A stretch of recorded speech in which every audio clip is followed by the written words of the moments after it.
Tabous. On va parler des tabous aujourd'hui. Des tabous dans Horreur à Arkham, en fait, c'est une règle alternative. Pour ceux qui ont déjà joué un peu ou qui cherchent juste à modifier certaines règles que l'éditeur, Fantasy Flight, trouve peut-être un peu trop puissantes. Vous savez ce que c'est, hein? On crée un jeu, on s'amuse, on a des bonnes idées, on fait « ça va être trop drôle cette carte-là », et là, on l'édite, on la design, on la vend à des milliers de personnes, et là, il y a des milliers de personnes dans le monde qui jouent avec ces cartes-là et qui cherchent des façons de briser le jeu. Et parfois, ces gens-là trouvent des façons de briser le jeu. Alors, les tabous, ce sont les designers du jeu qui proposent, quelques fois par année, des nouvelles listes de cartes, des modifications à des cartes publiées pour s'assurer qu'elles ne brisent pas votre expérience de jeu avec vos amis. C'est une règle facultative. Alors, si vous avez des cartes chez vous, vous n'avez pas envie de googler Arkham Horror Tabou, vous avez peur de ce que vous allez voir, rien de choquant, je vous jure, mais vous pouvez tout à fait continuer à jouer avec les cartes telles quelles chez vous, pas de problème. Par contre, si vous sentez, comme moi, peut-être que certaines cartes sont surutilisées ou vraiment trop fortes, allez voir les listes des tabous, je suis convaincu que vous allez réaliser souvent que certaines cartes sont effectivement jugées par les créateurs comme étant trop potentes et elles ont été modifiées pour ramener leur effet à quelque chose d'un peu plus raisonnable. La liste des tabous se trouve dans la description. Vous allez même trouver un paquet de cartes, d'illustrations qui ont été faites par Fantasy Flight pour remplacer les cartes que vous avez à la maison. Donc moi, ce que je fais, c'est que je les imprime et je les glisse après ça dans la petite sleeve par-dessus la carte originale pour me rappeler les nouveaux effets. Est-ce que c'est comme une espèce d'errata? Oui, en quelque sorte. Il y a trois façons que les cartes ont été modifiées. Il y a des cartes qui ont été enchaînées, c'est-à-dire que le niveau d'expérience nécessaire pour faire l'acquisition d'une carte a été modifié. Donc, certaines cartes de base comme Machette, par exemple, qui était une carte que n'importe quel gardien pouvait mettre dans son deck, maintenant, ils ont modifié pour que ça coûte 1 point d'expérience à dépenser pour pouvoir l'ajouter dans son paquet de cartes. Et est-ce que c'est parce que la Machette est vraiment plus forte que les autres cartes? Non, pas nécessairement, mais on réalise, surtout au début, là, quand il n'y avait peut-être pas une aussi grosse banque de cartes, une aussi grosse réserve d'armes pour les gardiens, rapidement, les créateurs ont réalisé que la plupart des decks gardiens qui étaient proposés en ligne intégraient toujours et encore la machette, parce qu'elle a un coût quand même assez raisonnable pour une arme, 3 ressources pour la jouer, et en plus, elle fait 2 dégâts, donc elle fait autant de dégâts qu'un pistolet, qu'un revolver. La seule contrainte, c'est que vous devez être engagé avec une seule créature pour qu'elle fasse un dégât supplémentaire. C'est quand même un gros avantage, vraiment intéressant. C'est une situation qui se produit quand même souvent d'être engagé avec juste un monstre. Donc, soudainement, c'était l'arme par excellence de tous les decks gardiens. Et donc, c'est juste pour renouveler un petit peu l'expérience deck building, pour faire réfléchir les gens autrement en faisant comme « Ah, soudainement, si la machette coûte 1 point d'expérience à jouer, est-ce que je l'intègre réellement dans mon deck? Est-ce que ça vaut la peine? » Puis maintenant qu'on a des nouvelles armes, c'est peut-être un petit peu moins nécessaire. Il y a moins de builds qui intègrent à coup sûr la machette, mais ça a changé quand même le paysage du deck building.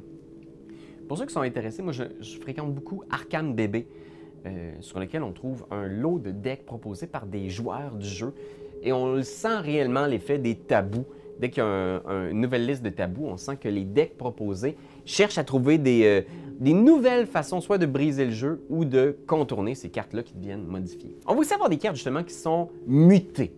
C'est des cartes dans lesquelles ils ne vont pas nécessairement avoir un coût d'expérience différent, mais on va changer le texte qu'on trouve sur la carte pour modifier légèrement l'effet. Comme notre bon vieux docteur Milan Christopher, qui est un allié par excellence des chercheurs, il donne une ressource à chaque fois qu'on trouve un indice. Et quand tu es un chercheur, qu'est-ce que tu fais? Tu trouves des indices, c'est tout ce que tu fais! Donc, c'est vraiment une machine à ressources, à tel point que les créateurs ont pensé peut-être un petit peu restreindre son effet. Et le nouveau docteur Milan Christopher doit être épuisé, donc il doit être tapé lorsqu'il utilise son effet de donner une ressource quand on trouve un indice. Donc, pour la plupart des enquêteurs, ça va vouloir dire une fois par tour, cet effet-là va se produire. Ça reste un excellent allié, mais c'est vrai que soudainement, son effet devient beaucoup plus raisonnable est beaucoup plus en phase avec la plupart des cartes qui ont un effet qui demande ensuite d'être épuisé. Et finalement, il y a les cartes bannies, exilées.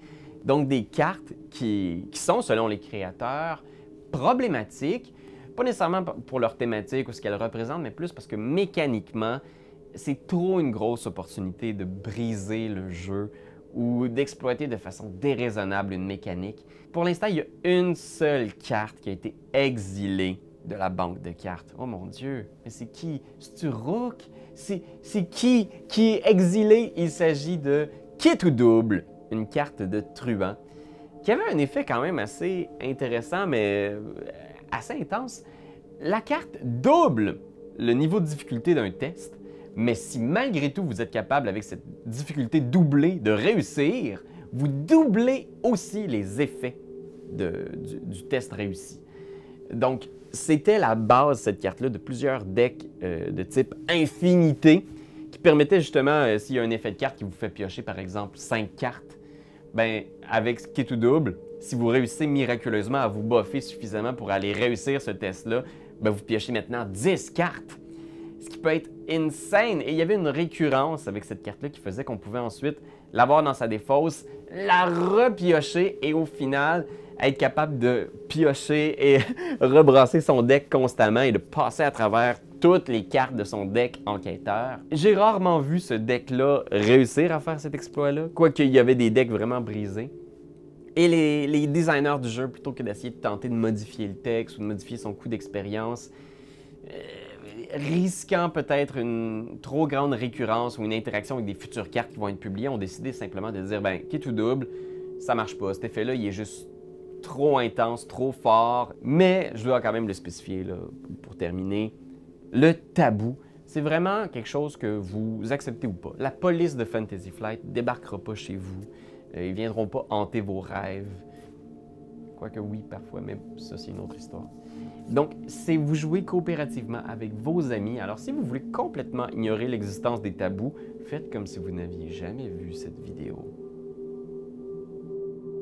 Mais, si vous souhaitez juste rebrasser un peu les cartes, puis avoir une expérience un peu nouvelle, avoir un autre puzzle ou peut-être, justement, mettre de côté certaines cartes qui étaient pour vous des incontournables que vous mettiez dans chacun de vos decks, mais là, soudainement, le tabou, ça vient donner de la valeur à d'autres cartes qui étaient peut-être sous-estimées. Et ça, moi, ça me plaît. De mettre de côté certaines cartes trop fortes en faisant « Ah, soudainement, elles coûtent trop cher en expérience, je vais aller vers des cartes que j'avais jamais réalisées que « Oh, man, leurs effets sont cool aussi. » Peut-être moins cool que Machette ou Christopher, mais soudainement, ça me permet de les voir sous un nouveau jour. Alors voilà Internet, c'était mon petit tour d'horizon des tabous.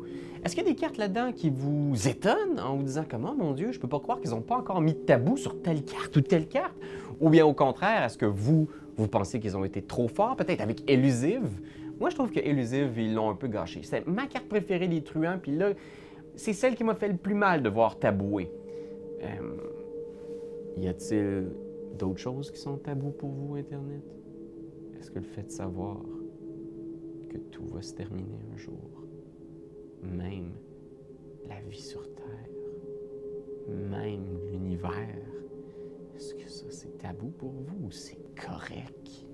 C'est toi de trouver l'épisode de jour du Popoche? Sonne la cloche! Sonne la cloche! On parle de jeu, like-nous, commande, suis-nous, suis-nous! Ouais. Sonne la cloche! Sonne la cloche! Partage à tes amis, partage à ta mamie, Oh, ouais. Sonne la cloche! Sonne la cloche! Commente en wave, fais le mon titi! Sonne la cloche! Sonne la cloche! Sonne la cloche comme quand Jésus a sonné à la porte pour aller souper chez Zachée.